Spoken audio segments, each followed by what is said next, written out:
Assalamualaikum warahmatullahi wabarakatuh, teman-teman Kasyaris Manual Tech. Kali ini kita akan belajar tentang kasus mobil nyendat ketika di lop gasnya. Artinya di lop itu apa ya? Di gate. Ketika kita mau banter di jalan. Jadi misalkan saya seperti ini, wela bapak Gijan. Jadi misalkan ini langsam lancar, nggak apa-apa. Biasanya kalau mau nanjak atau mau nyalip itu ada ndet-ndetnya, kayak bensin telat itu. Nah, pasti teman-teman banyak yang mengalami, dan mungkin yang belum besok pasti akan mengalami, karena mobil kijang atau mobil-mobil tua itu penyakitnya macam-macam, dan ini juga termasuk sering. Pasti teman-teman berpikir ini adalah karbunya, tapi belum tentu karbu. Pikirnya karbonnya kotor atau karena terlalu irit. Enggak. Ini ya mungkin karbu juga bisa jadi, tapi dari sendatannya bisa kerasa. Teman-teman, ini saya di RPM 2000 masuk gigi 3. Ini mobil kayak kita naik kuda. Dut dut dut dut dut dut dut dut. Terus ini kalau saya get dia drop. Nah, ya kan, jundil kan? Jadi ketika ini loh, bisa lihat tak ya? 3 2 1. Tapi hanya di gate, kayak apa? Ketelatan bensin. Nah, tuh, jedul. Nah, oke ya. Kita akan pelajari penyakit ini. Ini mudah, teman-teman. Tapi dari sendatannya ini bisa kita rasakan apakah ini karbu, apakah ini pengapian. Nah, ini saya lop ya, tadi masih nyendat. Tapi kalau udah banter gini nggak nyendat lagi, nyendatnya cuma nak pas angkatan tok.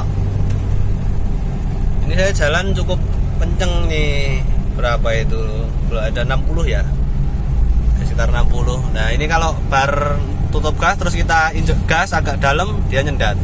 Nah, tuh. Nah, ya kan. Tapi kalau langsam naiknya itu nggak nyendat. Oke, kita akan bahas di video berikut. Nah, ini oke, kita udah sampai rumah. Jadi teman-teman, sendatan tadi itu aslinya sendatan itu macam-macam ya. Bisa karena emang karbonnya kotor, saluran pada bagian semprotan untuk yang primer ataupun sekunder kotor. Bisa juga dari busi yang mau mati, bisa juga dari koilnya yang memang sudah tua. Jadi banyak faktor. Tentunya kita akan eliminasi satu-satu. Yang jelas sendatannya kan pasti beda-beda. Contohnya kalau karbu itu bermasalah, biasanya dari stasioner belum buat jalan aja dia sudah sering nyendat. Artinya durasi atau intensitas nyendatnya itu sering. Kalau ini tadi kan sendatannya ketika hanya mau angkatan, tapi kalau sudah akselerasi, sudah plus gitu enak. Nah, itu tentu saya rasa bukan dari karbu. Nah, kecurigaan tinggal di bagian pengapian.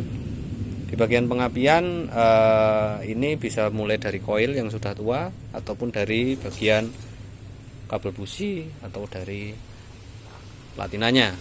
Tapi kalau dari settingan platina itu biasanya dia langsam, juga stasioner agak bermasalah. Ketika dipanaskan posisi parkir dia agak ada sedikit momen ginjel.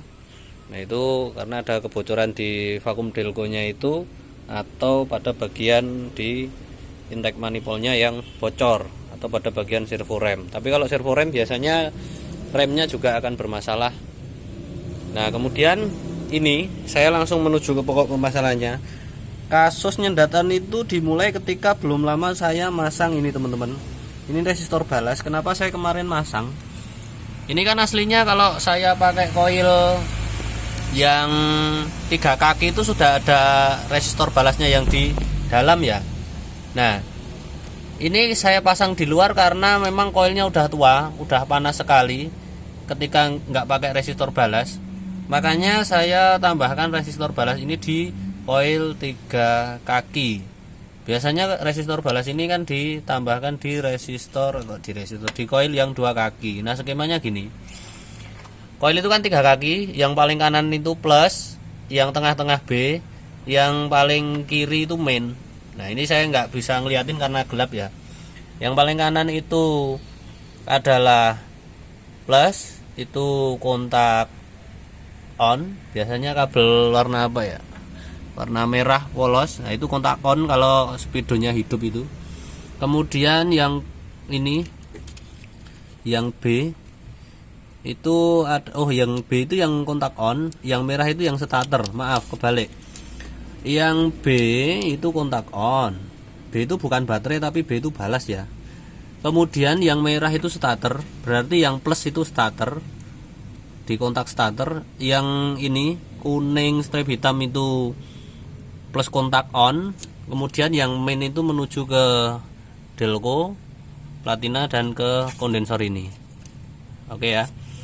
Jadi kalau ketika teman-teman koil itu sudah mulai tua, coba menambahkan resistor balas. Caranya adalah dengan yang masuk ke B itu dicopot bautnya, yang B bawaan koil nggak dipasang apa-apa, dimasukkan ke resistor ini. Kemudian dari resistor ini langsung menuju ke plusnya sini, yang kabel merah ini. Jadi ini hanya untuk merubah posisi balasnya itu ditaruh di luar. Nah, saya curiga ini karena saya kemarin dapatnya beli resistor balas ini cuma yang murah, ini cuma harga 25.000, sehingga ini yang menimbulkan sendatan. Oke ya, sampai sini paham ya. Karena apa? Suplai stromnya untuk dirubah, ini kan koil macam inverter dari DC ke AC agar tercipta pengapian. Ini kalau suplai stromnya jelek, ya memang makan nendat-nendat gitu ya teman-teman. Apalagi ketika diget butuh ketika akselerasi angkatan besar, otomatis apinya juga harus besar. Maka saya curiga dengan resistor balas ini. Nah, ini saya coba akan untuk pulihkan kembali ke jalur asal muasalnya. Ini yang kabel pink ini menuju ke TCI karena saya menambahkan TCI ya, kalau yang itu, kalau teman-teman yang bertanya. Nah, ini nanti kita akan pulihkan. Jadi ini koil yang bawaannya itu, yang ini kosong, yang B-nya ini kosong, nggak saya pakai, itu cuma buat dudukan resistor balas. Itu teman-teman. Jadi kita akan lepas, nanti kita akan coba test drive. Ya seharusnya saya salah ini. Koil kalau udah tua ya ganti, tapi karena sistem pengiritan jadi saya akali pakai resistor balas. Ya memang hanya bertahan sampai berapa? Berarti sekitar 2 bulan. Dari awal mulanya koilnya sudah tua. Tahu koil tua dari mana? Bisa lihat dari fisik. Kalau ada oli bocor itu menandakan sudah memang harus ganti. Biasanya kan di dalam ini ada oli pendingin. Kalau ndak, yang pertama kan lihat dari fisiknya. Kalau olinya bocor minta ganti. Yang kedua, dia starternya panjang, susah. Kadang nggak sekali starter dapat. Kemudian dia koil yang tua itu bisa diindikasikan, yang paling kelihatan dipegang aja. Tanpa dihidupkan mesin, di kontak on, dipanjur aja, kontaknya dimajukan, di on kan, speedonya lampunya hidup, itu diamkan aja, nggak usah dihidupkan mesin. Pasti nanti kalau dia koilnya tua, pasti panas nyelenget. Padahal mesin belum dihidupkan. Oke ya. Nah, kasus saya, koil saya itu kayak gitu, udah mulai panas. Jadi saya akali karena memang masih sistem pengiritan kemarin. Kalau buat jalan juga bisa ya, nyendat-nyendat itu tadi. Oke, kita kerjakan, kita kembalikan dulu ke jalur awalnya, langsung kita test drive nanti. Nah, ini teman-teman, koilnya udah tak balikin ke jalur aslinya. Jadi yang kontak itu, kontak apa hitam strip kuning itu kontak on, yang merah itu starter ya, yang paling kanan yang plus itu starter, yang hitam strip kuning ini kontak on, itu dimasukkan di tengah dan ditambahkan tuh yang masuk ke TCI. Nah, itu udah kembali lagi normal. Nah, kemarin tapi memang koilnya memang mau ganti, harus ganti ini. Jadi ya oke, udah anteng. Kemarin kan ginjel-ginjel nggak karang-karuan itu. Oke, udah sukses. Oke, udah kita lepas. Sekarang kita coba untuk test drive. Wah, di starter sekali langsung jereng. Saya dari awal emang udah curiga sama barang murah itu. Kita coba untuk test drive. Semoga aja sembuh. Oh, ini setelan anunya kurang pas. Setelan langsamnya masih terlalu kecil, stasionernya. Kita coba untuk di jalan raya.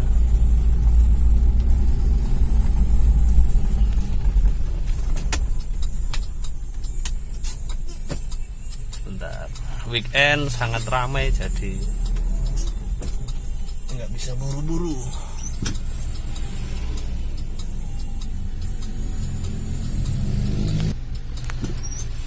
Oke, kita akan coba untuk lob.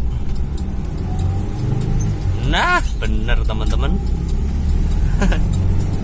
Sembuhkan sekarang tuh RPM tinggi. Nah, nggak ada nyendat sama sekali.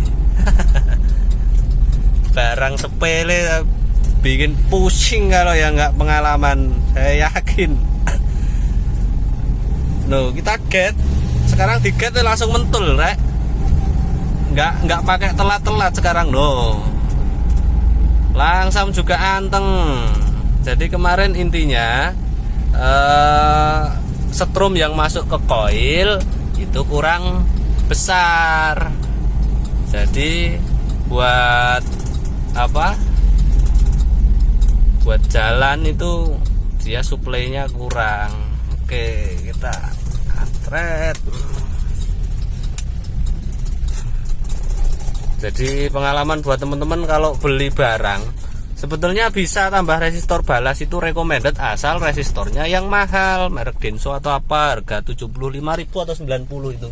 Nah, itu kemarin saya dapatnya harga 25.000 ya, dari awal jane nggak yakin saya.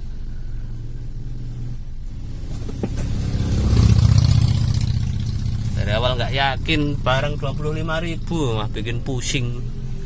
Itu kan teman-teman, jadi buat pengalaman aja ya. Kalau beli spare part usahakan yang mahal sekalian daripada bikin pusing. Nah, ini kalau pas di tengah hutan gimana coba? Malam-malam malah mogok. Nah, soalnya nggak terduga penyebabnya mah dari itu. Oke, saya masuk gigi 2.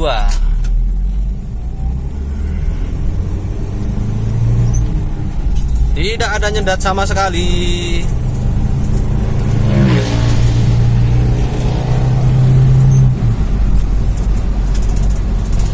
Alhamdulillah sembuh. Aduh, lengerem.